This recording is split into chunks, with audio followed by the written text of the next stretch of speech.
Yağış yağır seni hatırlayıram, her damlada üzünü aktarıram. Geden sen oldun, kalan ben oldum. Bu şəhərdə sensiz yaşayıram. Yağış yağır sessiz küçələrə, adın düşür yenə pəncərəmə.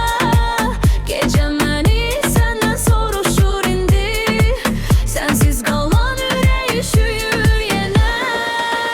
Keçib bir damla kimi axıb getdi, mən isə yerimdə qaldım.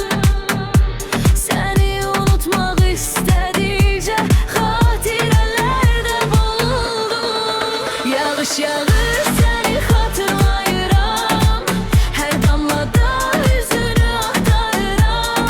Gedən sən oldun, qalan mən oldum. Bu şəhərdə sensiz yaşayıram. Yağış yağır səni xatırlayıram, hər damlada üzünü axtarıram. Gedən sən oldun, qalan mən oldum. Bu şəhərdə sensiz yaşayıram.